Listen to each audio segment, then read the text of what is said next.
Bonjour à tous et bienvenue dans notre nouveau numéro de Booster des Destinées. Aujourd'hui, nous avons la grâce de recevoir une nouvelle servante de Dieu qui va pouvoir nous partager un peu son témoignage et son ministère. Bonjour. Bonjour. Donc, je te laisse te présenter, nous dire qui tu es, d'où tu viens. Dis-nous tout. Alors, d'accord. Alors, je m'appelle Bérénice. Donc, j'ai 29 ans. Je suis une jeune femme active qui travaille en tant qu'assistante commerciale chez Chef France. Et en parallèle de ça, je sers le Seigneur dans mon église locale à la Parole du Salut. Et je sers aussi le Seigneur dans différentes œuvres comme le ministère de la femme. Je sers aussi dans le ministère de la louange et le worship. Donc, on forme des jeunes conducteurs de louanges et des chantres à pouvoir leader dans leur église. Donc, on axe beaucoup sur la formation et aussi dans tout ce qui est la jeunesse, l'évangélisation. Je suis très active et j'aime beaucoup être dans la rue. Donc, voilà. Ok, très intéressant. Alors, pour commencer, j'aimerais bien que tu nous parles un peu de tes débuts dans la foi. Comment est-ce que tu as rencontré le Seigneur Jésus-Christ? Alors, le début dans la foi, donc moi je viens d'une famille chrétienne de base. Hein. Ma mère est protestante et mon père est témoin de Jéhovah. Donc pour moi, le début dans ma foi, c'était très compliqué parce que j'étais entre les deux. Okay. Et comme j'étais mineure, je suivais mes parents parce que je devais suivre mes parents. Mais ce qui m'a le plus marqué dans le début de ma foi, c'est l'amour de Dieu pour moi. C'est-à-dire que le Seigneur m'a montré en fait au travers de mes frères et sœurs en Christ, quand j'allais à l'église de ma maman. J'allais de temps en temps, hein, parce que comme j'étais dans les deux, donc un dimanche sur deux, j'allais à gauche, à droite. Mais ce qui m'a beaucoup marqué, c'est que en mon absence, en fait, ils m'ont considéré, ils m'ont vraiment montré l'amour qu'on peut avoir pour un frère, pour une sœur, etc. Et ça m'a beaucoup interpellée. Et du coup, je suis partie à l'église. Et quand je suis partie à l'église, ce qui m'a beaucoup marqué, c'est le pasteur était en train de prêcher. Et c'était un homme qui était rempli de l'amour de Dieu, rempli de l'esprit. Il avait le feu, il avait un zèle. Et je me suis dit, non, ça, j'ai jamais vu quelque part un homme qui est autant enjoué pour les choses de Dieu. Et j'ai dit, non, moi, Seigneur, je veux ressembler à cet homme-là, je veux être comme lui, je veux vraiment avoir ce feu, je veux avoir cet amour pour toi. Et donc, du coup, je me suis intéressée, j'allais à l'église, je participais aux différents séminaires de la jeunesse, aux différents camps que l'église faisait. Et lors d'un camp, il y avait une retraite assez spéciale pour la jeunesse, où le Seigneur, on était à Lyon, hein, dans un camp vraiment en retraite, et on a partagé vraiment des moments de communion fraternelle. Et en fait, dans ces temps de communion fraternelle, on a vraiment pu se poser et pouvoir discuter de notre vie, en fait, où on en est avec le Seigneur, qu'est-ce qui fait qu'aujourd'hui on est proche ou pas proche du Seigneur, etc. Et en fait, durant ce camp-là, le Seigneur m'a complètement bouleversée, le Seigneur m'a complètement touchée. Et j'ai remarqué que j'avais beaucoup de choses dans mon être intérieur qui m'avaient blessée dans mon passé par rapport à mon témoignage. Parce qu'il y a une période de ma vie où je n'ai pas vécu avec mes parents, où j'ai vécu chez des oncles, chez des tantes, etc. Et ça m'a beaucoup touchée parce que je voyais les autres enfants avec leurs parents et moi, je n'étais pas avec mes parents. Et je me posais beaucoup de questions par rapport à ça. Et en fait, durant ce camp-là, j'ai compris en fait que le Seigneur avait permis tout ça tout simplement pour que je vienne à lui, pour que je lui dépose en fait tout ce qui m'est arrivé et que je comprenne l'amour qu'il a pour moi. Et durant ce moment-là, durant ce temps-là, j'ai vraiment, comme je te dis, de tout mon cœur, ressorti tout ce qu'il y avait à l'intérieur de moi, tout ce qui me faisait mal. Et j'ai dit, voilà, Seigneur, j'ai vraiment envie d'aller vers toi, j'ai vraiment envie de te connaître, j'ai vraiment envie de repartir sur de bonnes bases. Et ce soir-là, en fait, j'ai vraiment donné ma vie à Christ. Et j'ai fait vraiment cette prière, je te servirai toute ma vie, jusqu'à la fin de mes jours. Et je suis là aujourd'hui et le témoin vivant de la grâce que Dieu a fait dans ma vie, de l'amour de Dieu pour moi. Et aujourd'hui, j'aime ça. Du coup, j'aimerais bien que tu puisses un peu nous expliquer comment ça s'est passé après pour toi. Donc, tu as accepté le Seigneur Jésus-Christ. Et pendant ce camp où tu as vraiment donné ta vie, tu as fait cette prière où tu voulais le servir toute ta vie. Mais comment ça s'est affiné et comment est-ce que tu as su dans quelle voie est-ce qu'il fallait que tu sois pour le servir? Alors, dans mes débuts, j'avais ce zèle, j'avais ce feu pour Dieu. Donc, j'ai cherché dans la présence de Dieu, j'ai cherché dans la parole de Dieu, j'ai cherché dans la Bible. Je me suis renseignée, je suis partie sur Internet, j'ai cherché tout ce qui tout ce qui allait me permettre de pouvoir servir Dieu, parce que je voulais vraiment servir Dieu et j'avais vraiment reçu cet appel-là que j'allais le servir et que j'allais vraiment toucher la vie d'autres personnes. Donc je suis partie chercher sur internet, etc. J'ai tapé groupe d'évangélisation, parce que voilà, j'étais fan d'évangélisation, donc je voulais vraiment parler de l'évangile. J'ai cherché sur internet, j'ai trouvé. Je suis partie, avec audace, je me suis déplacée, je suis partie. Et j'ai rencontré des frères et sœurs en Christ, on a passé le temps dans la prière, dans l'adoration, dans la louange, des temps où on était sur le terrain, etc. Et en fait, j'ai compris que j'avais vraiment ce cœur-là à servir, mais ce cœur-là à partager l'évangile aussi dans la rue. Et donc, du coup, je me suis engagée petit à petit, ça s'est fait. Et j'ai commencé à intégrer un groupe d'évangélisation. Je travaille avec Jeunesse pour Christ. On a beaucoup travaillé, on est beaucoup allé dans les rues, on a beaucoup parlé de Christ. Je me suis formée aussi. Ce qui est très important, c'est que dans les débuts aussi, j'ai pris le temps aussi de me former pour pouvoir être efficace aussi pour l'œuvre de Dieu. Parce que c'est vrai que quand on reçoit l'appel, c'est bien, mais il faut être aussi formé et savoir là où on va. Et donc, je me suis formée entre-temps, etc. et tout ça. Donc, même à l'église aussi, du coup, je me suis engagée. J'ai essayé de chercher à l'église où je pouvais servir aussi dans l'évangélisation, au niveau de la jeunesse aussi. J'aime beaucoup encadrer les jeunes, être là pour les jeunes, conseiller des jeunes. C'est des choses que je faisais déjà auparavant, même avant d'être en Christ. J'étais une personne, les gens venaient me demander des conseils, les gens venaient me confier leur vie, etc. Je me suis dit, ah, ça c'est quelque chose qui est fort en moi, donc pourquoi pas le développer même à l'église. Donc à l'église, j'ai commencé aussi à l'idée le groupe de jeunes, j'ai encadré la jeunesse, on crée des sorties, et au vu de mes contacts, comme je suis engagée, j'ai beaucoup de contacts.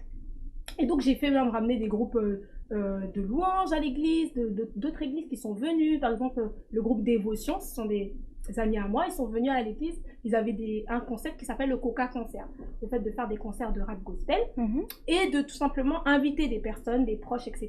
autour d'une table, autour d'un repas, et du coup de partager l'évangile. Et c'est vraiment un projet que j'ai mené avec succès à l'église. Et c'est fort parce que j'ai ramené beaucoup de projets à l'église, etc. et tout ça. Et donc j'ai servi à l'église, j'ai fait mon petit cheminement avec le Seigneur, etc. Et puis l'église, les pasteurs ont vraiment vu que j'avais l'appel de Dieu sur ma vie. Et donc ils m'ont dit non, il faut vraiment que tu serves le Seigneur. Et donc j'ai commencé à servir le Seigneur en leur demandant des orientations, en leur demandant des conseils, etc. Et ils m'ont encouragé et accompagné aussi dans ce processus-là. Après, pour connaître l'appel que j'avais sur ma vie, j'ai beaucoup prié. J'ai beaucoup passé du temps dans l'intimité, parce que c'est vrai que plusieurs personnes peuvent nous dire tu as l'appel dans telle ou telle chose, mais Dieu doit aussi nous parler à nous.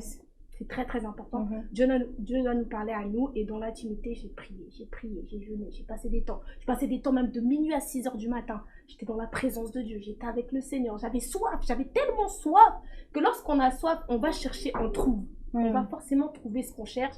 Et j'ai trouvé le Seigneur, j'ai trouvé vraiment que waouh, ma vie, elle avait changé par rapport au début. Petit à petit, je commençais à grandir avec le Seigneur et je voyais qu'il y avait vraiment une différence. À l'époque, j'étais une personne, je n'aimais pas trop lire, je n'aimais pas trop méditer. Et j'ai cette soif, j'ai cet amour pour la lecture, pour la méditation. Et j'ai compris que le Seigneur était en train de vraiment faire un travail considérable en moi et que ça commençait à changer, ça commençait à impacter même les personnes qui étaient autour de moi.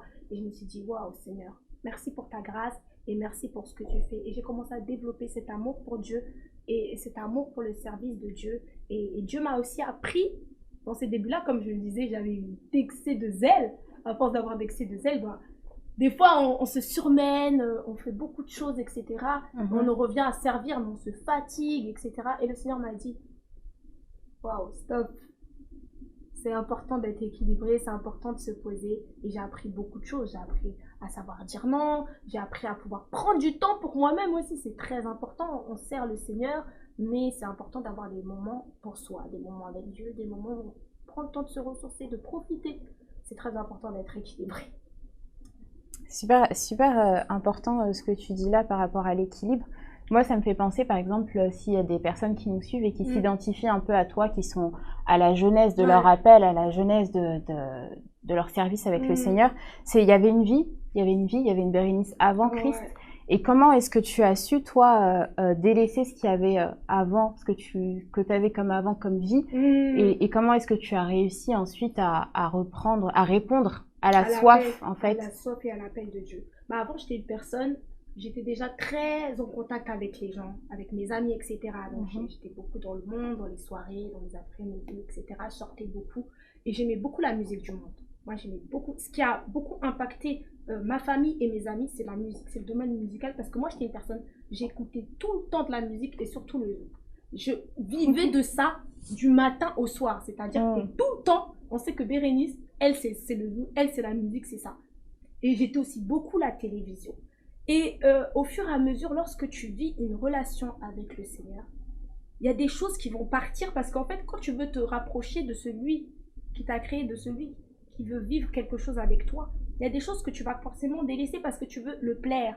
Et c'est vrai que c'est quelque chose dans la jeunesse qui est très difficile. C'est par exemple les musiques du monde, c'est des sujets qui peuvent heurter beaucoup de sensibilité parce que c'est pas forcément facile à se détacher de ça. Mais moi, le Seigneur a permis vraiment que je puisse me détacher de ça parce qu'il y avait aussi un appel sur ma vie. Et lorsque j'avais mes moments avec le Seigneur, au fur et à mesure, ça partait. L'envie d'écouter ça, elle diminuait et elle partait. Jusqu'au jour au lendemain, j'ai complètement enlevé tout et j'étais que dans des louanges, dans des adorations, même la télévision. J'étais quelqu'un qui regardait énormément la télévision. Et au fur et à mesure de passer du temps avec le Seigneur, de passer du temps avec des frères et sœurs en Christ, de passer du temps avec mon entourage, mais il y a des choses en fait qui sont parties en fait au fur et à mesure. Et c'est le Seigneur qui a travaillé mon caractère, qui a travaillé ma personne et son amour en moi en fait a fait que toutes ces choses-là puissent partir en fait. Et c'est vrai qu'au début ça demande aussi de la discipline etc. Mais au fur et à mesure le Seigneur a vraiment fait un travail considérable. C'est-à-dire que même du jour au lendemain je ne sais même pas à quel moment je me suis arrêtée d'écouter ça pour te dire que ça paraissait une évidence. Tu vois, j'ai pas besoin de forcer etc. Ça me paraissait une évidence d'arrêter. Ça s'est arrêté comme ça tu vois du jour au lendemain. Et les gens dans mon entourage ils m'ont dit non il y a quelque chose qui a changé en toi. Le Seigneur, dans l'intimité, travaille énormément. Il travaille notre caractère, il travaille notre cœur. Et tout se passe dans l'intimité. Vraiment, tout se passe. C'est le secret de la vie en Christ. C'est avoir une intimité avec le Seigneur et la développer de jour en jour. C'est ça qui m'a emmené là où je suis aujourd'hui. C'est ça qui fait la personne que je suis aujourd'hui. J'ai passé beaucoup de temps dans l'intimité avec le Seigneur. J'ai passé beaucoup de temps. J'étais seule. Pourtant, c'est entourée. Mais j'avais envie d'avoir ces moments seuls avec le Seigneur. Et même le Seigneur a permis que j'ai ces moments-là parce qu'il me voulait pour lui. Il voulait me communiquer des choses, il voulait me donner des choses. Et c'est dans l'intimité qu'on découvre beaucoup de choses, qu'on découvre son appel, que Dieu nous parle. Parce que parfois on se demande, oui, mais j'aimerais que le Seigneur me parle, mais le Seigneur aussi, dans l'intimité, veut transmettre des choses qu'il ne va pas forcément transmettre aux autres pour nous. C'est important de pouvoir le savoir nous-mêmes, d'être rassuré que voilà, j'ai reçu ça de Dieu et c'est pas juste d'autres personnes qui ont parlé sur ma vie ou qui ont dit des choses, mais moi je le sais parce que Dieu m'a dit. Dieu m'a dit, yes. Ça répond aussi au fait que souvent certaines personnes, quand elles rencontrent le Seigneur, elles sont amenées à être seules, elles perdent leur entourage, parce que ça explique le fait que le Seigneur veut vraiment se retrouver seul à seul avec nous. Donc du coup, c'est un peu ce que tu as vécu toi et ça a apporté des fruits parce qu'aujourd'hui... énormément de fruits, Dieu m'a vraiment rempli, Dieu m'a donné des messages, Dieu m'a donné des paroles. Et je me dis, waouh, et j'ai même grandi spirituellement. J'ai même constaté que j'avais grandi spirituellement, qu'il y avait des choses qui avaient changé, qu'avant je ne percevais pas, même au niveau de la parole, la compréhension, la méditation. Et c'est que dans l'intimité qu'on peut percevoir ces genres de choses-là. Il n'y a pas de secret à part l'intimité. C'est le plus grand des secrets. Tout se passe dans l'intimité. Donc après, à la suite de ça, tu t'es lancée. Entre guillemets, tu t'es lancée, il y a eu pas mal de choses qui sont arrivées, tu as épaulé des ministères, tu as fait plein de choses par la grâce de Dieu qui aujourd'hui font que Bérénice est Bérénice, servante de l'Éternel. J'aimerais que tu nous parles un peu en détail de ton parcours et de tes différentes activités aujourd'hui que tu fais. D'accord, ok. Donc mon parcours, comme je t'ai dit, quand j'ai accepté le Seigneur, j'ai eu vraiment cet appel. J'ai beaucoup été dans l'évangélisation de rue. J'ai beaucoup fait des camps d'évangélisation où je me suis formée parce que j'avais envie vraiment de pouvoir transmettre l'évangile et de pouvoir partager ma foi. Et dans ces camps-là, on apprend à comment témoigner, à comment s'intéresser aux gens, à comment aborder une personne. Parce que c'est vrai que lorsqu'on arrive en Christ, etc., on est tout feu et tout flamme. Et parfois, on ne sait pas comment aller vers une personne, on ne sait pas comment aborder une personne. Aller comme ça avec audace, c'est pas forcément facile parce que les personnes en face de nous, on ne sait pas comment elles vont le prendre. Et ça m'a beaucoup enlevé la timidité parce que quand on va parler aux gens, Dieu nous revête de son caractère et la timidité, elle part. Et le Seigneur m'a vraiment travaillé à ce niveau-là parce que maintenant, je vais vers les gens d'une manière tellement naturelle et dans la rue, je sais comment être avec les personnes en face de moi parce que je sais que je ne vais pas me dire elles vont peut-être me recaler ou pas parce que je sais en fait ce que j'ai en moi et je sais ce que je vais aller transmettre et le Seigneur m'a beaucoup travaillé à ce niveau-là et donc j'ai commencé par l'évangélisation. J'ai beaucoup servi dans des camps d'évangélisation autres à Paris, dans des groupes d'évangélisation dans lesquels j'étais leader. On a mené beaucoup de projets dans la rue, pour les jeunes, etc., dans les soirées. On avait des soirées à thème pour Halloween, on a mis Halloween, pour le mouvement du Saint-Esprit, pour beaucoup de moments T en fait dans cette vie du monde. On s'est adapté pour pouvoir aller proclamer l'évangile.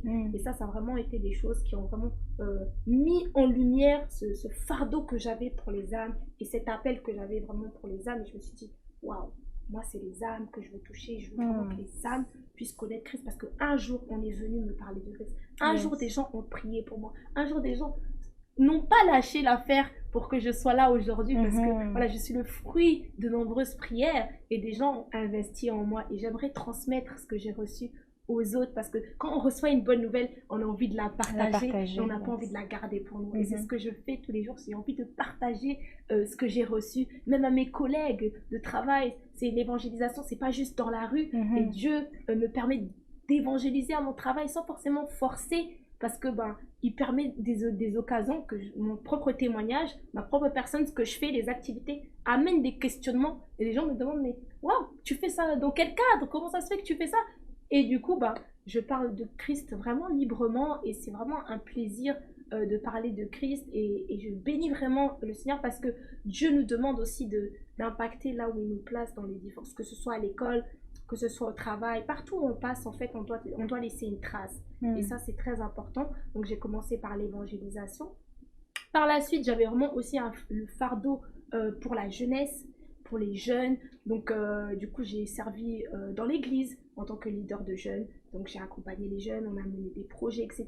Tout en enseignant la parole de Dieu. Et j'ai compris que j'avais aussi le ministère de prêcher la parole, d'enseigner la parole de Dieu, que le Seigneur avait vraiment mis en moi. Et le Seigneur me l'a confirmé aussi dans l'intimité. C'est pour ça que je dis que l'intimité est très importante. Parce que Dieu confirme énormément de choses. Les gens peuvent parler, mais Dieu aussi, il doit parler premièrement dans notre vie à nous-mêmes. Et Dieu m'a dit que j'allais prêcher la parole et que j'allais vraiment, la base de mon ministère sera la prédication de la parole pour toucher les âmes, pour toucher les différentes sphères dans la société, comme je te disais, au niveau de l'évangélisation, mais au niveau des femmes aussi. Le Seigneur m'a dit que j'allais aussi œuvrer énormément dans le ministère de la femme et pour relever la femme dans ces temps, dans ces derniers temps, que la femme, elle a de la valeur aux yeux de Dieu, que Dieu veut faire quelque chose avec la femme dans ces temps-là. Et je crois sincèrement que le Seigneur va beaucoup utiliser les femmes dans ces derniers temps et que je suis le fruit aussi de ce qu'il va faire dans ces temps. Et je crois vraiment que j'invite vraiment les femmes qui ont un appel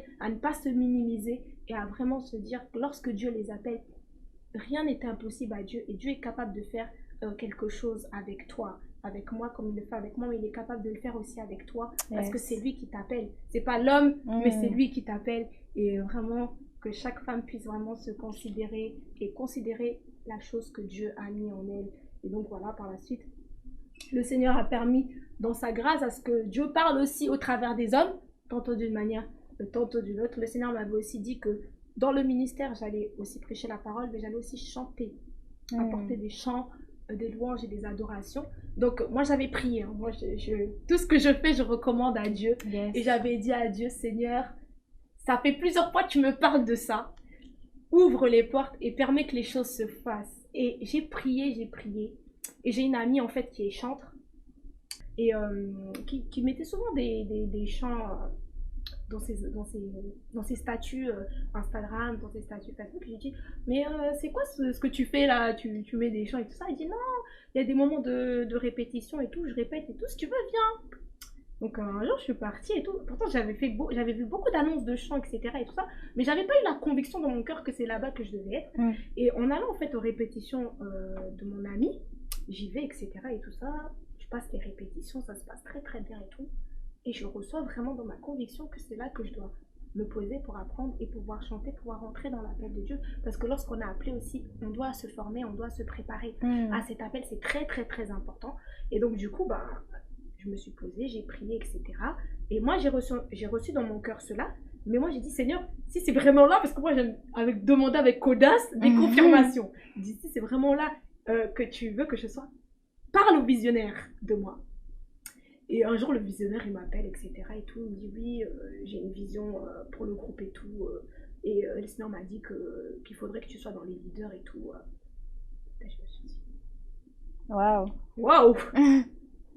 Dieu est bon et Dieu a confirmé. Donc, du coup, on est dans l'aventure de vraiment voilà, accompagner les chantres, les conducteurs de louanges dans les différentes églises pour les former afin qu'ils soient équipés à leur tour et qu'ils aillent former aussi d'autres parce que nous sommes appelés aussi à former des disciples dans la mission que le Seigneur nous donne d'aller dans les nations aussi et de former des disciples. Et c'est aussi dans ce cadre-là, en fait, que le Seigneur m'a confirmé que j'allais aussi être dans le groupe de chant pour apprendre de moi-même, mais pour aussi, par la suite, me former pour mon ministère. Parce que je serai aussi amenée, quand je prêcherai, à l'idée des moments de chant, de louange, d'adoration prophétique et autres. Et le Seigneur vraiment m'a confirmé cela. Et par la suite, dans mon église et tout, comme entre-temps, je suis à la parole du salut. Et j'avais demandé à Dieu, quand je suis arrivée à l'église, parce que moi j'avais servi dans mon ancienne église, et je suis arrivée, je me suis dit, Seigneur, je vais arriver incognito. Je veux venir en personne lambda, et on va voir ce qui va se passer, etc. Et tout. J'ai pas servi tout de suite. Je suis arrivée à l'église et tout, il y a eu des temps de formation, etc. Mais je suis pas rentrée dans le service tout de suite. J'ai dit, Seigneur, c'est toi qui m'as dit que je suis à cette place-là, confirme-moi. Toujours, confirme-moi. Et donc, je fais les temps de formation, etc. et tout ça. Et celle qui me forme, elle me dit, le Seigneur est en train de me dire que tu es vraiment appelé au ministère, en fait. Et le Seigneur veut vraiment faire quelque chose avec toi dans le ministère de la parole. Elle m'a dit, je te vois bien en tant que formatrice au disciple-là. Moi, dans ma tête, je me suis dit, bon, Seigneur, elle a parlé, mais bon, qu'est-ce que toi tu dis, tu vois? J'ai prié, elle m'a relancé et moi j'ai dit, tant que j'ai pas le go du Seigneur, je ne viendrai pas. Donc moi j'ai attendu des mois, elle a relancé. J'ai dit, moi si le Seigneur ne me dit pas, je ne viens pas. Et un jour le Seigneur m'a parlé en songe, clairement. Il m'a parlé en songe directement. Il m'a dit que tu vas servir et tu vas enseigner la parole et tu vas suivre des âmes, etc. et tout. Et c'est le moment. Et c'est là que j'ai compris que waouh, merci Seigneur, pour la confirmation. Et donc, je vais servir. Et quand j'ai reçu cela de la part de Dieu, je suis revenue ensuite vers ma formatrice. Et donc, aujourd'hui, voilà, je suis formatrice à la parole du salut. Et du coup, j'encadre différents membres de l'Église dans leur cheminement pour aller dans le service à l'Église, dans leur foi. On les accompagne, on prie pour eux et on les suit. Et c'est vraiment une grâce de pouvoir faire ça parce que le Seigneur est en train de vraiment beaucoup me former pour le ministère parce que je crois sincèrement que dans mon ministère, là où le Seigneur va m'appeler, je vais être amenée vraiment à beaucoup encadrer, à former des personnes, à former des femmes, à former des gens et à enseigner la parole de Dieu. Et tout c'est quand je remets toutes les pièces dans le puzzle, je me dis waouh, c'est un beau packaging et le Seigneur en fait est au contrôle de tout depuis le début. Et jusqu'à aujourd'hui, je vois vraiment sa main et je vois que le Seigneur me fait grâce. Et maintenant, aujourd'hui, voilà, j'interviens, on me demande d'intervenir aussi sur des plateformes, dans des lives, etc. Pour pouvoir partager et proclamer la parole de Dieu. Et quand tu vois vraiment les fruits de tout cela, de tout ce qui s'est passé auparavant, de tout ce que j'ai vécu dans ma vie avec le Seigneur, je me dis, Dieu est Dieu et Dieu est grand et ses plans sont vraiment parfaits et merveilleux. Et c'est fort. Gloire à Dieu. Enfin... C'est merveilleux, tu as tout plein de choses. Du coup, tu as un emploi du temps très très chargé avec le ministère. Comment est-ce que, pour les personnes qui nous regardent, qui s'identifieraient peut-être à toi un peu, comment est-ce que tu peux un peu nous dire comment est-ce que tu fais pour pouvoir être équilibré entre tes missions dans le ministère et tes missions professionnelles et ta vie personnelle aussi ouais. Parce que voilà, ouais, mais du coup, comment est-ce qu'on trouve l'équilibre? En fait, on trouve l'équilibre en Dieu, on trouve l'équilibre dans sa relation avec le Seigneur. Moi, ce que je fais, dans tout ce que je fais, déjà j'apprends à dire non. Parce que je ne dis pas oui à tout, parce que c'est l'erreur aussi que j'ai fait précédemment, c'est que je servais, je disais oui à tout le monde, etc. Et j'étais dépassée. Ça a permis même que dans ma foi, j'en viens à en arrêter de servir parce que j'étais trop surmenée, trop surchargée, trop fatiguée, que j'arrivais plus à servir parce que ça m'a dépassée. Et donc pendant ce moment où je ne servais plus, le Seigneur m'a beaucoup appris dans l'intimité à toujours rester dans sa présence et à toujours le chercher plus, en fait, à toujours rester auprès de lui. Et donc aujourd'hui, comment je fais pour être équilibrée et disciplinée? Je demande toujours à Dieu déjà son aval dans ce que je fais, s'il veut que je fasse ou pas la chose. Si Dieu me dit non, je ne le ferai pas. Si Dieu me dit oui, j'irai. Mais je demande aussi à mes autorités, toujours parce que c'est important d'être soumis à des autorités spirituelles, de me recommander dans la prière et de leur demander qu'est-ce qu'ils en pensent de ce qu'ils reçoivent, puisque ce sont des hommes spirituels qui reçoivent aussi des choses de la part de Dieu, et ils m'orientent et ça m'aide énormément aussi dans ma vie quotidienne, déjà aujourd'hui, pour pouvoir gérer les invitations et ce que je fais. Et ce que je fais, c'est que je m'accorde aussi du temps. C'est-à-dire que j'ai décidé aujourd'hui d'avoir du temps pour moi. Yes. Le Seigneur m'a dit, Bérénice, tu as même une journée pour moi. J'ai une journée qui est consacrée à Dieu spécialement. Le Seigneur m'a dit et m'a confirmé clairement que c'était cette journée que je devais passer avec lui. Bien que je les passe tous les jours avec lui, il y a une journée qui est vraiment spéciale que le Seigneur m'a donnée. Et c'est fort de se dire, waouh, c'est ta journée, Seigneur. Et du coup, je la consacre vraiment à Dieu et je prends vraiment le temps d'être équilibrée, de profiter aussi des gens qui sont autour. C'est très très important, et de pouvoir échanger avec les uns et les autres.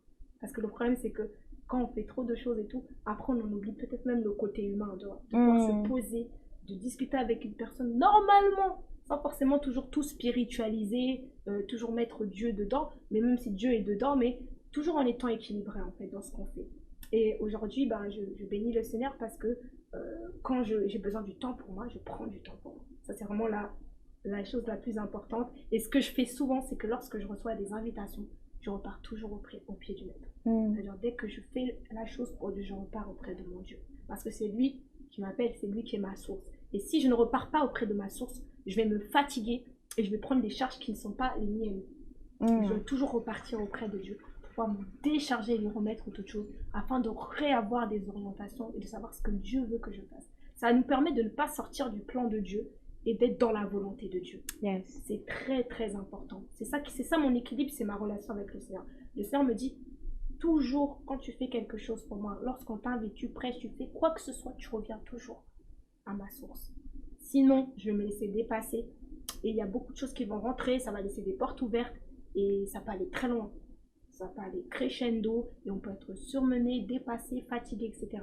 Et le but, c'est de ne pas l'être parce que le ministère, c'est pas juste un jour, c'est sur toute une durée de vie. Donc, il faut déjà commencer à avoir ces temps de discipline, ces temps où on est équilibré, etc. Et comprendre cela, parce que c'est pas juste un moment T, c'est tous les jours de la vie. Tous les jours, je fais le ministère, même en dehors de prêcher.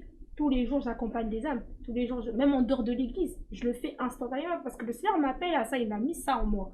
Mais il faut savoir être équilibré.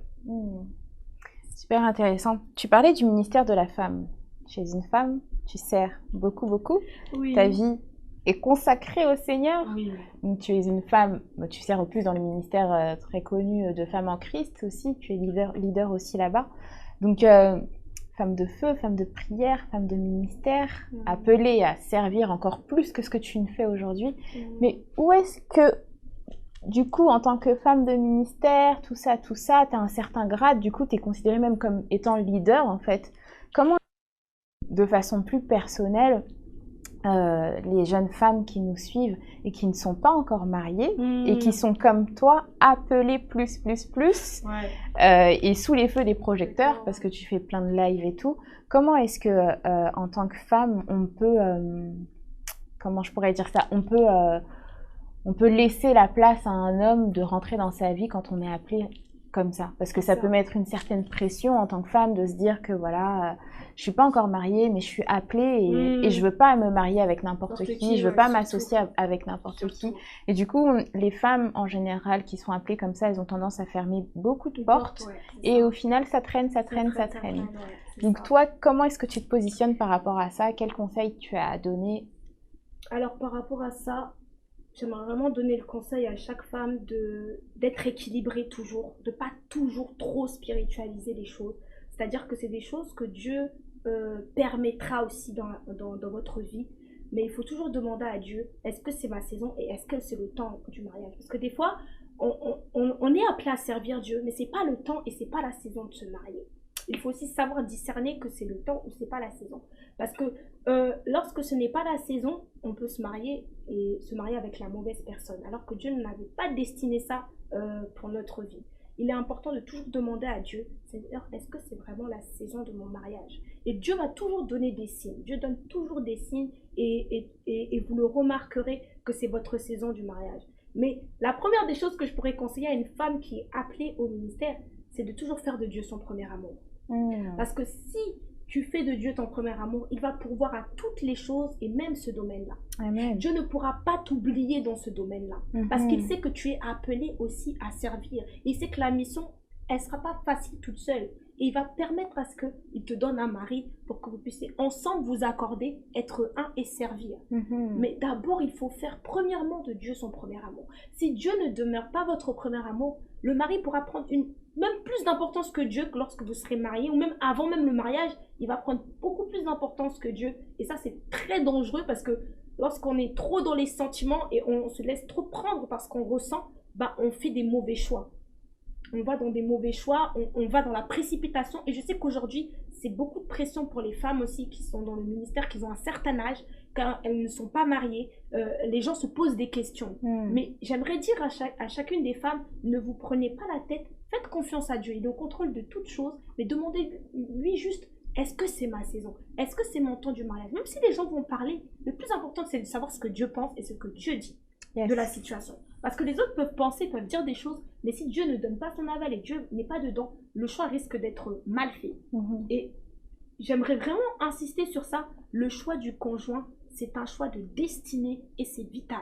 C'est-à-dire que si on se trompe dans ce choix-là, malheureusement, toute une destinée est trompée. Toute une destinée est fausse, en fait, et on ne va pas accomplir ce que Dieu veut qu'on fasse pour nous. C'est pour ça qu'il est très, très important de pouvoir s'entourer aussi des anciens et des aînés qui sont déjà dans le mariage, parce qu'on a des amis de notre âge, mais qui n'ont pas forcément peut-être vécu ce genre de situation-là. Moi, ce que je conseillerais aussi aux jeunes femmes de mon âge, c'est de s'entourer des personnes aînées, parce que celles-là pourront nous donner des conseils dans telle ou telle situation. Parce que nos amis autour de nous, elles vont nous donner des conseils, mais ce ne sera pas des conseils avisés parce qu'elles ne seront pas passées par toutes ces situations. Elles ne vont pas comprendre aussi certaines choses qui vont se passer. Par exemple, si on fréquente un homme, ou on est en train de cheminer, de marcher, à qui on va demander des conseils? Il est important de s'entourer des aînés. Et ça, c'est vraiment quelque chose que j'ai appris au fil du temps. C'est de vraiment beaucoup m'entourer des aînés et demander des conseils à ce niveau-là.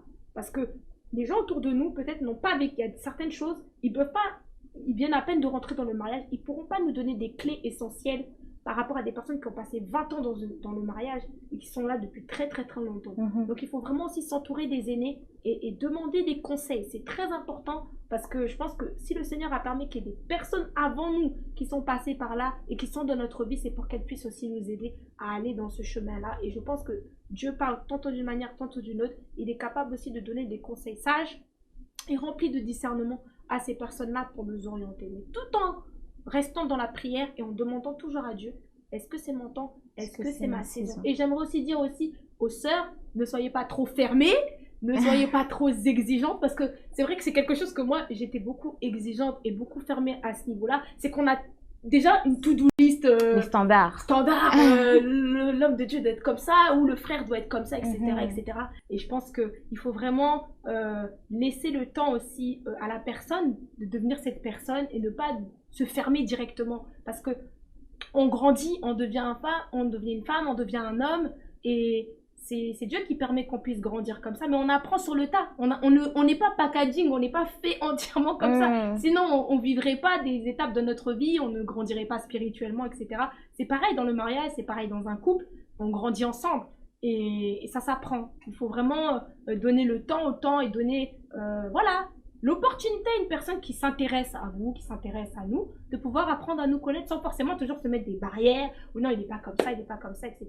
Apprenons à connaître la personne. C'est pareil pour les frères, les standards, les to-do list, etc. Voilà. Soyez sympa, fair play, laissez un peu la grâce aux sœurs aussi d'apprendre à vous connaître, et le Seigneur fera toutes choses. Mais tout en restant dans la prière, en demandant la volonté de Dieu, mais se faire des listes, des standards, ça peut nous permettre de rater la bonne personne en fait. Parce qu'on se dit, bah, elle n'est pas comme ça. Par exemple, des fois, il y a des personnes, elles se disent, ouais, mais si il n'a pas un travail fixe ou quoi que ce soit, s'il n'a pas un CDI, même des petites choses comme ça, ou s'il n'a pas une voiture ou il n'a pas quelque chose, c'est des choses qui sont matérielles et qui vont arriver. Mais il ne faut pas se focaliser sur ce genre de choses-là, il faut se focaliser sur la personne. C'est très, très important. Et baissant, voilà, nos standards qui sont trop high level, je trouve. On cherche une perfection alors qu'on n'est pas parfait, on tend à ressembler à Christ, mais soyons voilà, plus cool. Dans ce domaine-là, c'est important et ça nous permettra de vraiment rentrer aussi dans cette saison parce que des fois, on est trop exigeant. À force d'avoir trop d'exigences, bah, il y a des personnes qui sautent, qui sont éliminées et finalement, on se dit, bah, j'ai personne. Et peut-être Dieu a dit, mais moi, je t'ai mis ça, mais tu n'as pas vu la personne. Tu n'as pas vu la personne qui s'est présentée. Tu avais trop d'idées dans ta tête, tu avais trop de listes, tu avais trop de choses dans ta liste. Et ça s'apprend et ça se développe au fur et à mesure. Donc, moi, j'aimerais bien qu'on revienne sur un point par rapport à toi et par rapport au ministère du coup. En parallèle aussi avec ce qu'on disait là par rapport au mariage et tout. C'est important, c'est des choix de destinée. Le caractère d'une femme qui sert, il est très fort. Il est très fort de par son ministère tout simplement et de par l'appel qui est rattaché à sa vie. Donc du coup, elle va être très fermée à certaines choses et je sais que du coup, le mariage, la place qu'a la femme, ça peut être... non, la place de la femme n'est pas dans la cuisine, mais la place qu'a la femme dans le ministère et le caractère qu'elle a, du coup, de par son appel, ça peut aussi être un frein dans la soumission qu'elle va avoir par rapport à son mari. Et ma question est la suivante. Est-ce que tu penses qu'une femme de ministère doit forcément être avec un homme, un serviteur de Dieu ? Bah, moi, je pense que c'est plus logique dans le sens où si la femme est appelée au ministère, l'homme de Dieu, en tout cas le serviteur de Dieu, va beaucoup plus la porter et va beaucoup plus la comprendre dans certaines choses. Parce que si une femme se marie, par exemple, avec une personne qui n'est pas appelée au ministère, qui va à l'église, etc., il y a des moments où il va se dire déjà c'est une femme. Elle sert, elle prêche. L'homme, il va commencer dans sa tête à se poser beaucoup de questions. Il va se dire mais ma femme a fait tout ça, mais est-ce que vraiment je voudrais que ma femme fasse ça? Est-ce que même il va comprendre aussi les enjeux qu'il y a derrière? Parce que servir Dieu, c'est vraiment très important, mais servir Dieu, ça va aider en fait à ce que le couple puisse atteindre la destinée que Dieu leur demande de faire. Mais si on sert le Seigneur, c'est que derrière il y a aussi des enjeux. C'est pas juste pour nous en fait, c'est que derrière il y a un appel à répondre et c'est Dieu qui nous demande de répondre à cet appel et de le faire. Et le fait que le mari et la femme, s'ils ne sont pas dans la même vision ou qu'ils ne se comprennent pas, il y a des moments où ça va freiner. Par exemple, je sais que j'ai vu beaucoup de témoignages où la femme était dans le ministère et le mari n'était pas dans le ministère et des fois la femme a mis de côté son ministère parce que le mari était un peu dérangé en fait à ce que le ministère prenne trop de place dans la vie de la femme. C'est pour ça que moi, ce que je conseillerais aux jeunes femmes qui sont appelées au ministère, après c'est selon la volonté de Dieu bien évidemment, c'est qu'elles se marient avec vraiment quelqu'un, en tout cas qui marche dans sa vision, qui veut vraiment l'accompagner dans sa vision, tout à ce que lui, il est la tête du foyer, parce que la femme doit se soumettre au mari, mais qu'il puisse au moins la comprendre et pas effacer son appel. Parce que Dieu, à la fin, il va demander des comptes à tout le monde. C'est pas parce qu'on est marié qu'il va se dire, ah, c'est parce que tu étais marié que tu n'as pas fait l'œuvre que je t'ai demandé de faire. C'est ça aussi qu'il faut comprendre, c'est que lorsque on se marie, on forme un et on doit former une seule vision parce que le Seigneur demande quelque chose. Et je crois que Dieu, c'est quelqu'un qui est dans l'ordre, qui sait ce qu'il fait et il permettra, en tout cas, il va faire en sorte que la situation, que cette femme puisse se marier avec quelqu'un qui va l'accompagner à accomplir aussi sa destinée et qui vont se réunir dans beaucoup de choses, dans la vision. C'est pour ça qu'il est important aussi, lorsqu'on fréquente une personne, de discuter, de savoir où on va, qu'est-ce que tu veux faire, toi, qu'est-ce que tu aimes faire, là, qu'est-ce que le Seigneur te demande de faire. Ça va nous permettre en fait de dessiner l'avenir et de voir est-ce qu'on est capable d'aller ensemble. Parce que tout se passe avant, c'est pas dans le mariage qu'on va commencer à découvrir écoute, on va servir comme ça. Non, tout se passe en amont. C'est pour ça que le temps, il y a des temps de préparation au mariage, il y a des temps de fiançailles, etc. Et des fois, les fiançailles n'aboutissent pas forcément au mariage parce que c'est un temps où on apprend à se connaître, à savoir là où on va. Et c'est important de pouvoir communiquer, de discuter sur cela. Ça nous permet aussi d'aller vers le mariage ou de ne pas y aller vers là. Parce que les gens, des fois, ils se disent, bon, on est fiancés, on va forcément se marier, etc. Mais c'est aussi un moment ou un temps où on doit beaucoup parler, on doit beaucoup discuter. par rapport au ministère, la destinée, là où Dieu veut nous emmener. Et c'est ces moments-là qui sont cruciaux pour savoir est-ce qu'on va marcher ensemble pour la vie. Parce que lorsqu'on se marie, c'est pas pour aller divorcer après, c'est pas pour aller après se séparer, c'est pour la vie. Yes. C'est pas dans le plan de Dieu qu'on se sépare et qu'on divorce après. C'est pour ça que c'est un choix qui est tellement important que il faut pas écouter ce que les gens disent. Il faut vraiment savoir ce que Dieu veut pour nous et là où on va. Parce que c'est dans le mariage, c'est pas les gens qui vont vivre le mariage à notre place, c'est nous qui allons le vivre et le vivre tous les jours. Donc c'est là qu'il faut se dire, est-ce que je vais marcher avec la bonne personne? Est-ce que là où on va, c'est là où Dieu veut? Est-ce que je vais accomplir ma destinée? Est-ce que ça va faire ce que Dieu veut que je fasse? Parce que si on n'accomplit pas notre destinée, comme je le disais, on aura des comptes à rendre à Dieu. Et Dieu ne va pas nous dire c'est parce que tu étais marié. C'est pas l'excuse en fait. C'est pas l'excuse qui va t'exempter de Dieu, qui va te dire peut-être je ne te connais pas ou tu n'as pas fait ma volonté ou quoi que ce soit. Et ça, c'est très très important de pouvoir se mettre, même si ça prend des années, ça prend 2-3 ans, il est temps de se poser, c'est mieux de se poser sur ça avant que de découvrir des choses dans le mariage et après se dire oh, mais Seigneur, mais pourquoi il se passe ça? Il y avait un temps. Après, tous les cas ne sont pas les mêmes, on est des personnes vraiment différentes et Dieu, c'est pour ça qu'il y a beaucoup de témoignages.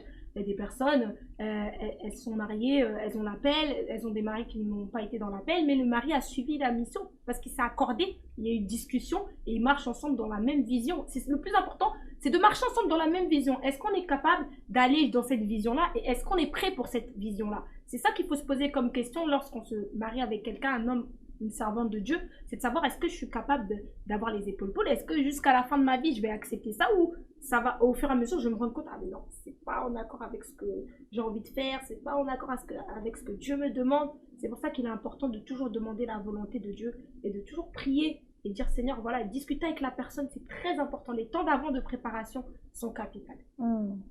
Yes, amen, amen. Et du coup au niveau de tes différentes activités, qu'est-ce qui va se passer les prochains jours, les prochains mois? Qu'est-ce que tu prévois? Qu'est-ce que tu peux nous dire en exclu ici, rien que pour nous? En exclu. En exclu, qu'est-ce que je pourrais dire? Normalement, je suis censée aller en Afrique cette année, dans le cadre de l'œuvre de Dieu, donc c'est en cours de discussion. Donc, du coup, comme je te l'ai dit, je suis très engagée et actuellement je travaille aussi avec un pasteur en Afrique au niveau de l'orphelinat et on a beaucoup de choses à faire. Je travaille pas mal en amont sans forcément montrer tout ça sur les réseaux, mais je travaille vraiment très activement afin que les enfants soient bien, afin que les enfants reçoivent l'évangile et tout. Mais j'aimerais aussi aller sur place parce que j'aime être en contact, échanger, voir. C'est bien de travailler aussi en dehors, mais c'est bien aussi d'être sur le terrain et de tout simplement aller voir aussi le fruit du travail qu'on est en train de faire. Et donc voilà, je serai aussi amenée à aller là-bas et amenée aussi sûrement à prêcher parce que je suis en discussion aussi avec un homme de Dieu par rapport à ça. Et puis du coup, je vais continuer mes lives par la grâce de Dieu, les vidéos que le Seigneur me demande parce que le Seigneur m'a aussi mis à cœur de déclarer, de donner plusieurs messages au peuple de Dieu. Donc je vais continuer à surtout faire mes vidéos. J'ai investi beaucoup dans le matériel pour donner des vidéos de qualité afin que les gens soient bénis et édifiés parce que prêcher la parole c'est vraiment la base de mon ministère. Et donc voilà, je vais continuer sur les différentes plateformes où je suis intervenante à donner la parole de Dieu, à édifier, puis dans mon église locale continuer à suivre et enseigner la parole de Dieu bien évidemment aux âmes et aux membres de l'église et tout en accompagnant les autres aussi parce que j'aime beaucoup suivre et accompagner. Donc voilà les projets à venir en tout cas pour cette année et puis par la grâce de Dieu 2022 Dieu réserve encore de belles choses. Je crois que d'autres projets personnels en découleront. Yes. Et est-ce que tu peux partager avec nous une expérience, ta meilleure expérience depuis que tu sers? Ma meilleure expérience depuis que je sers, en matière de quoi? L'expérience, je sais pas, là où tu as été amené à aller prêcher ou une expérience avec une personne que tu as rencontrée, ce qui t'a vraiment marqué. Aujourd'hui, s'il fallait que tu témoignes à quelqu'un, voilà, je sers le Seigneur et j'aimerais te donner envie, s'il fallait que tu donnes envie à une personne concrètement de servir comme toi tu sers le Seigneur. Moi, ma meilleure expérience, c'est sur le terrain. C'est sur le terrain en évangélisation parce que j'ai pu découvrir en fait l'amour de Dieu pour les âmes, l'amour de Dieu pour les autres et le fait d'être tout simplement comme Jésus l'était en fait. C'est vraiment ça. Comme Jésus l'était, il parcourait et il allait partager la parole, il allait partager ce qu'il avait, il aimait les autres, il leur donnait quelque chose. Et c'est vraiment ça en fait qui m'a beaucoup marqué. C'est en évangélisation, j'ai rencontré tellement de situations dans lesquelles je voyais l'état d'âme des personnes en face de moi. Ça me donne encore plus envie de continuer à prêcher. Ça me donne encore plus envie d'être là pour les gens. J'ai fait des camps de Rome, des camps où j'ai vu des prostituées, etc. J'ai juste envie d'être là pour eux dans la rue et de leur donner tout l'amour que Jésus a pour eux. C'est vraiment l'une des plus belles expériences que j'ai dans ma vie. C'est de pouvoir communiquer cet amour de Dieu que j'ai pour les autres et leur donner. Et ça, c'est vraiment... Je me dis, mais Jésus a fait... C'est tellement beau en fait de se dire, mais Jésus aussi a fait ça. Et je suis en train de faire ça. Et ça touche mon cœur. Vraiment, ça... J'aime tellement être dans la rue que je me dis, waouh. Je continuerai toujours à être là-bas et tout. Même si je suis amenée à prêcher, etc. Sur les réseaux, etc. Mais le plus important, ce qui est en tout cas dans mon cœur, c'est d'être au contact réel des gens. Et ça, c'est vraiment le plus beau des cadeaux que le Seigneur peut me faire dans mon service. Amen, amen. Et une dernière petite question, un petit truc que j'aimerais que tu nous partages aussi, c'est ce que tu sais que tu as fait de mauvais et que tu aurais sûrement fait autrement si tu avais eu beaucoup plus de connaissances ou beaucoup plus d'expérience. L'expérience que tu as aujourd'hui qui pourrait bénéficier aussi aux personnes qui nous suivent. D'accord. Ce que je dirais, c'est que lorsque vous acceptez Christ et que vous commencez votre marche avec le Seigneur, il faut vraiment faire attention à l'excès de zèle. C'est-à-dire que le fait de servir peut vous emmener en fait à vous détacher du but pour lequel Dieu vous appelle. À force de vouloir servir, vous allez rentrer plus dans l'activisme que dans le service. Ça, c'est vraiment un des dangers dans lesquels j'ai vraiment été. Et j'ai été à des niveaux de burn-out où j'ai carrément arrêté de servir parce que ça prenait trop de place et j'étais tellement dans le service que j'en oubliais réellement la première mission. Ce que je pourrais vraiment donner comme conseil. Le deuxième conseil que je pourrais donner, c'est formez-vous. La formation, c'est très important. On peut être appelé au ministère, appelé à servir Dieu. Mais si on n'est pas formé, on va faire des dégâts colossaux. Parce qu'on oublie que le monde spirituel est plus réel que ce monde physique. Et tout ce que l'on fait spirituellement parle. Et si on n'est pas prêt, si on ne se forme pas, si on n'a pas de couverture et d'autorité spirituelle, et qu'on ne veut pas se soumettre à des autorités, il y a des dangers terribles et Dieu a fait tout dans un ordre dans l'Église. Et c'est pour ça aussi c'est très important d'être sous l'autorité d'une couverture spirituelle. D'avoir un père ou un mentor qui vous cadre, qui vous accompagne, qui vous donne des conseils, etc. Parce qu'ils sont passés par là déjà premièrement et seront à même de vous donner les meilleurs conseils dans votre marche avec le Seigneur. Parce que l'apôtre Paul avait comme fils Timothée. Et c'est biblique. C'est vraiment biblique d'avoir des mentors, des pères spirituels, etc. C'est très biblique. Et aujourd'hui, c'est quelque chose aussi dans cette génération qu'on fuit. On veut servir sans père. Je suis désolée, mais moi, je suis contre ça. Il faut vraiment avoir des pères et être sous l'autorité de vraiment des autorités spirituelles parce que c'est très important. Le monde spirituel est vraiment réel. Et derrière tout ce qu'on fait, tout est spirituel, il y a des combats, il y a des luttes, il y a des attaques, etc. Et si on n'est pas couvert, on n'est pas formé, on n'est pas prêt, on va se manger beaucoup de choses. Il y a beaucoup de gens qui ont attrapé des choses en servant, par exemple, dans la rue en évangélisation. Le monde spirituel est vraiment terrible. C'est-à-dire que si tu n'es pas prêt, tu n'as pas prié, tu t'es pas préparé en amont, tu vas recevoir des flèches et des attaques qui vont influencer ta vie. Et des fois, du jour au lendemain, tu vas recevoir des pensées en toi, tu vas recevoir des choses, tu vas pas comprendre d'où ça vient, mais c'est parce qu'en fait, il y a un monde spirituel et pour cela, il faut se préparer. C'est une œuvre qu'on fait qui est bonne, mais il faut se préparer et sérieusement. Et si le Seigneur Jésus a enseigné les disciples pendant 3 ans, il les a formés, c'est pas pour parce que c'est à la légère le ministère, etc. C'est vraiment parce que c'est très important, on a besoin de ça. Donc vraiment, j'encourage tout le monde.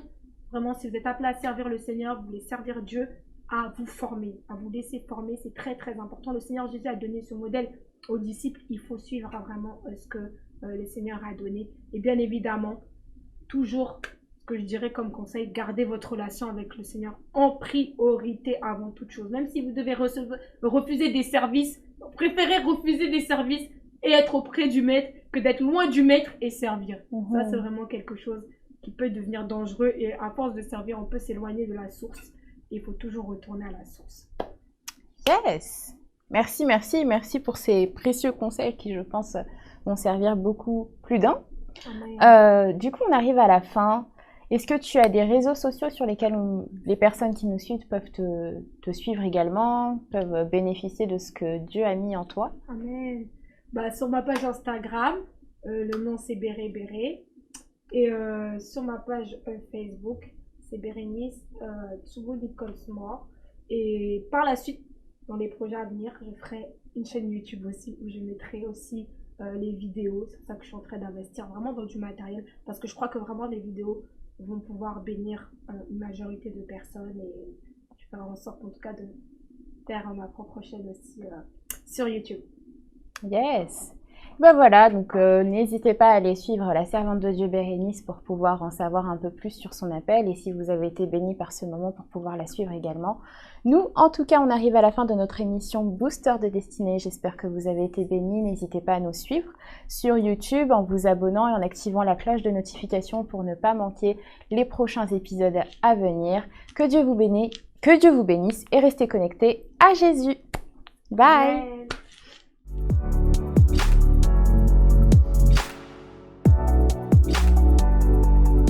Aujourd'hui, j'ai une petite exhortation à vous donner. Donc, je vais me baser sur l'évangile de Matthieu au chapitre 6, au verset 33 et 34. La parole de Dieu déclare « Cherchez premièrement le royaume et la justice de Dieu, et toutes ces choses vous seront données par-dessus. Ne vous inquiétez donc pas du lendemain, car le lendemain aura soin de lui-même. À chaque jour suffit sa peine. » J'ai un autre passage qui me vient à cœur, qui est dans Éphésiens 5, au verset 16, la parole de Dieu déclare « Rachetez le temps, car les jours sont mauvais ». Donc j'aimerais vraiment encourager aujourd'hui le peuple de Dieu à vraiment chercher premièrement le royaume et la justice de Dieu. Le Seigneur veut vraiment que vous puissiez d'abord chercher ses intérêts, les valeurs du royaume par rapport à vos propres valeurs, que vous puissiez vous intéresser à ce que lui vous met à cœur, à sa volonté, c'est-à-dire de rechercher d'abord, premièrement, son royaume et sa justice. Il veut que vous aspirez aux choses d'en haut. C'est dit dans Colossiens 3. Il faut que vous aspirez aux choses d'en haut et non aux choses de ce monde, aux choses matérielles. Les choses d'en haut, ce sont les choses éternelles. Il faut que vous puissiez penser à l'éternité, à investir pour le royaume de Dieu, à pouvoir proclamer les valeurs du royaume de Dieu. Nous sommes dans des temps compliqués, nous sommes dans des temps difficiles et le Seigneur veut que vous puissiez rester focalisés sur lui et sur sa parole, que vous puissiez lui plaire, que vous puissiez rentrer dans des temps et des moments d'intimité avec lui. Parce qu'en recherchant le royaume et la justice de Dieu, vous allez vous rapprocher de votre Créateur, vous allez vous rapprocher de votre Maître et vous allez vouloir passer du temps dans l'intimité et du temps dans sa présence et assurément Dieu vous fera du bien car Dieu vous cherche dans sa présence et il veut que vous puissiez avoir des moments particuliers avec lui, que ce soit pas juste à un moment T, à un moment particulier, mais que ce soit tout le temps et constamment, tous les jours, que vous puissiez renouveler votre intimité avec lui, que vous puissiez aller davantage en profondeur avec lui, que vous puissiez soupirer dans sa présence, à avoir des moments d'adoration, des moments où vous louez, vous l'adorez pour qui il est, pour ce qu'il fait dans votre vie, parce que assurément, il vous donnera des orientations pour votre mission sur cette terre, parce que je crois sincèrement de tout mon cœur que le Seigneur, il a des projets de paix pour vous.